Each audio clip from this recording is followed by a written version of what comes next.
Hola, ¿qué tal? Bienvenidos a Uniendo Corazones. El día de hoy tenemos que agradecer a Evelyn, ¿no? Evelyn tiene 2 hijos, ¿no? El segundo tiene un diagnóstico de TEA y hoy día vamos a unir los corazones con Evelyn y su familia. Bienvenida, Evelyn, y muchísimas gracias por estar con nosotros el día de hoy. Tú tienes 2 hijos, ¿verdad? Sí, 2 hijos. Una de 18 y el menor de 15. 18 y 15 años. Dime, cuéntame un poquito, el diagnóstico de tu hijo de 15 años, ¿cuál es? Es autismo de alto funcionamiento. ¿Cómo se llama? Renato, es un Renato Matías de 15 años. Ajá. Ay, Renato Matías, igual que mi hijo. Y bueno, ¿y a qué edad tú te diste cuenta que tenía algo o a qué edad supiste de su diagnóstico? Bueno, en realidad cuando Renato nació, al nacer Renato, como yo tenía la experiencia de mi primera hija, cuando a mí Renato me lo dan de bebé, yo como mamá sentía que algo estaba mal con él, algo. Yo presentía que algo porque no tenía el mismo comportamiento que tuvo con la primera hija. Pero así pasó varios meses, Renato convulsionó, tuvo un ataque de convulsión a los 3 meses de nacido. Aparte, él tenía un diagnóstico de llamado cólico infantil, que no había desarrollado todavía todo su sistema digestivo. Y que él naturalmente tenía, pues, lo que si un bebé tenía un cólico cada semana, mi hijo tenía 15 a 20 cólicos diarios. Entonces, sí fue bastante complicado desde su nacimiento. Pero bueno, así fue creciendo. Me dijeron que a los 6 meses le iba a pasar no enfermedad, pero ese síndrome de cólicos. Y fue así, a los 6 meses se le pasó. Pero yo tampoco sentía que Renato estaba bien. No sé, algo yo presentía.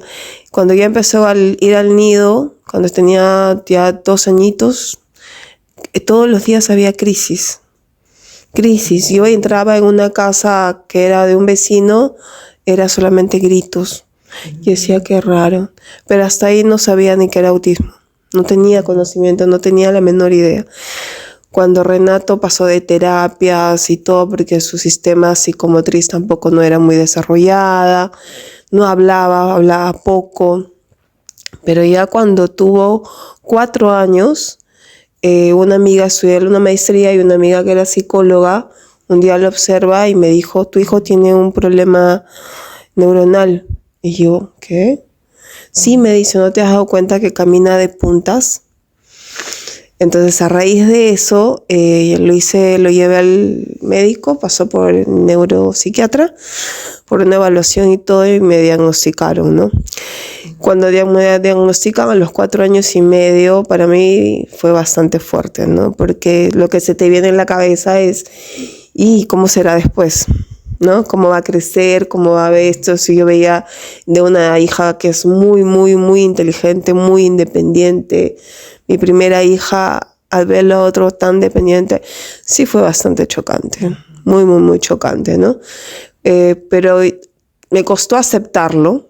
Sí, a mí y a mi familia entramos en terapia los 4, que en ese entonces estaba con el papá de mis hijos. Ahí me ayudó un poco a entender y a sobrellevar de que él podía desarrollar a su tiempo y a su forma. Entonces entendía respetar sus tiempos y respetar sus espacios, ¿no? Y así fue creciendo, entonces, pero sí acompañado de terapias, crisis, porque vivir con Renato es como una ruleta rusa.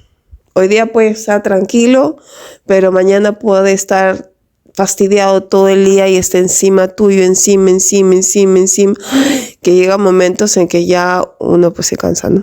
Se cansa, pero ve muchas cosas en él, ¿no? Claro, tú estabas con tu hija de 3, nació Renato con todos este tipo de diagnósticos y todo, entonces fue súper complicado, ¿no? Sí, fue bastante complicado. Sobre todo eso venía una crisis matrimonial también porque, claro, yo como mamá creo que la mamá, no sé si lo lleva diferente, no lo sé, pero en el caso del papá de mis hijos, lo llevó también a su manera, ¿no? Y creo que eso también fue un poco el verlo, nuestro sufrimiento y aceptación por separado, mas nunca lo hicimos juntos. Entonces eso también empezó a romper un poco la parte del matrimonio. Y yo pues me dediqué completamente a él, ¿no? Completamente, para mí no existía más que Renato. Y aparte que él a los 3 meses tuvo un episodio de convulsión. Uh-huh. Me dijeron de que si le volvía a repetir, tenía epilepsia. Entonces Renato convulsionó después a los 6 años, convulsionó, y cuando lo llevé me dijeron que ya tenía epilepsia. Entonces él está medicado por epilepsia. Entonces tenía el autismo por un lado y la epilepsia por otro lado, ¿no? Y cada vez pues el tener epilepsia es como, cada crisis de epilepsia es como que muere el hijo y vuelve a nacer, porque es fuertísimo, ¿no? Es muy fuerte. Claro, y es fuerte ver a tu hijo en crisis, en las convulsiones y no poderlo ayudar, la impotencia, ¿no? ¿Cómo crees que lo han llevado ustedes a nivel de tu hija que creció viendo al hermano con estos episodios, ¿no? Ay, en el caso de Yanela es una niña bastante independiente, pero puedes creer que recién mi hija ha tenido crisis este año. Es como que si mi hija hubiera adoptado de manera muy madura, porque los vuelven más maduros, el hecho de tener un hermano con autismo y a la vez con epilepsia, porque cosas del destino, el papá nunca lo ha visto convulsionar. Entonces siempre mi hijo ha convulsionado conmigo y con mi hija. Entonces para ella también verlo desde chiquita ha sido fuerte, pero aparentemente estaba muy bien, lo llevaba bien. Pero este año, que ya está en la universidad, que está en todo, entró en crisis ella. Ella este año entró en crisis.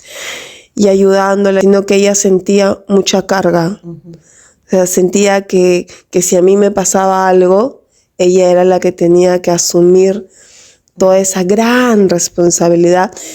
Y ella lo sentía más como una carga que como algo que lo podía sobrellevar.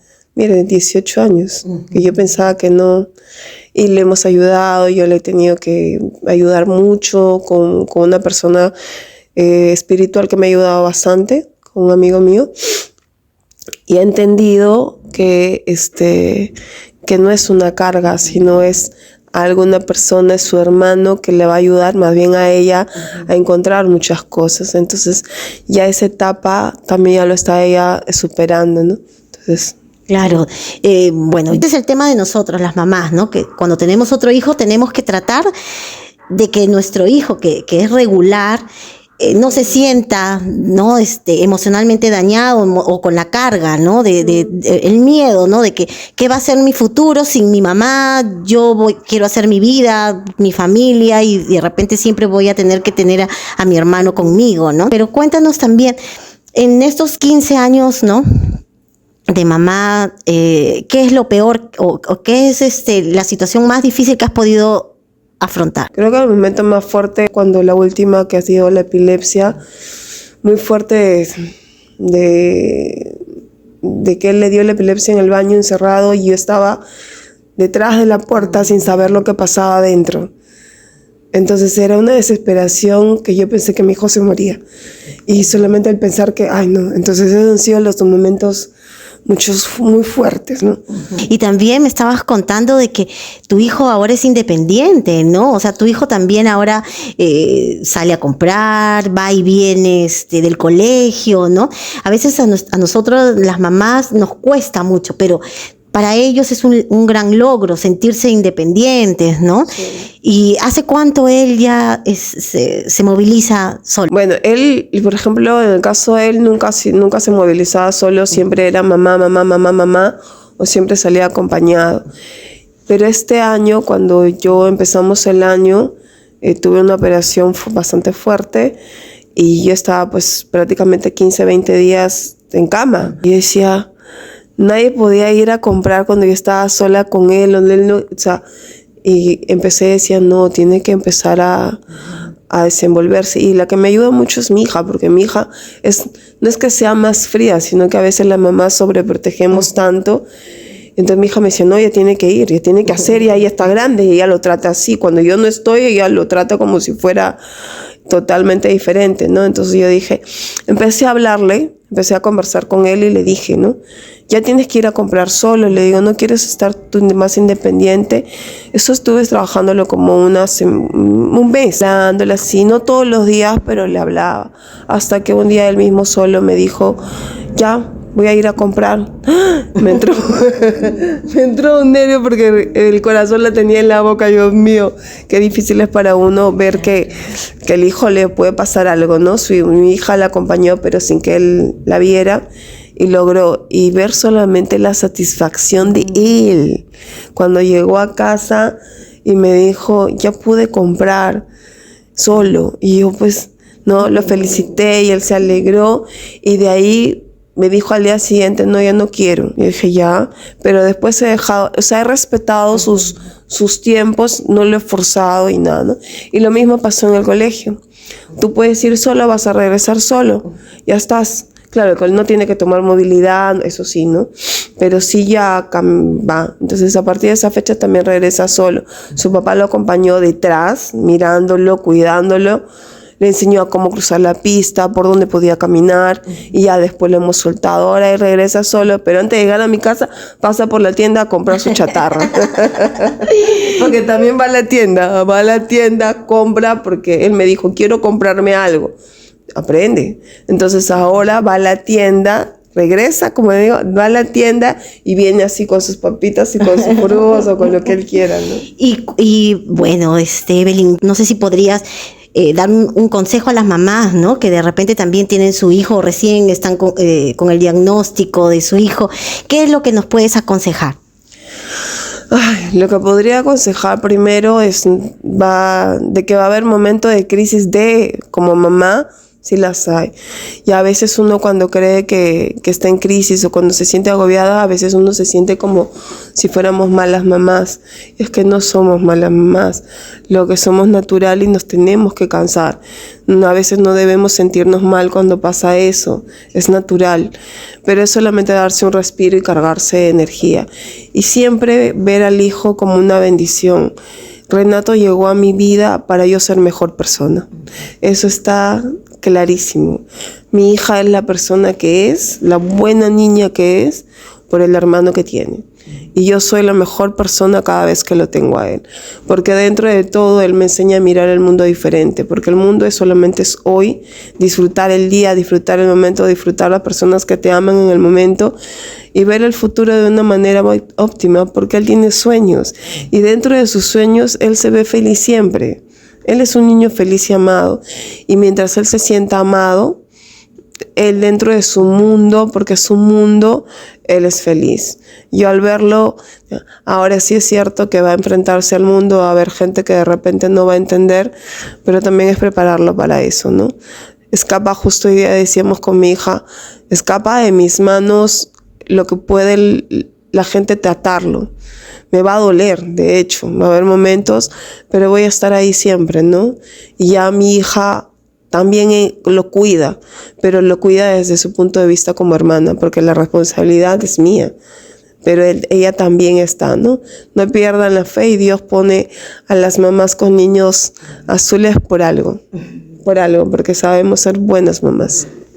Muchísimas gracias, Evelyn, por compartir tu experiencia, ¿no? Y de verdad se valora, nos valoramos mucho nosotras como mamás y nuestra misión es cuidar a nuestros hijos y hacerlos mejores. Tenemos nuestros bebés eternos y también transmitir nuestras experiencias, ¿no? Y compartirlas. Muchísimas gracias. Gracias.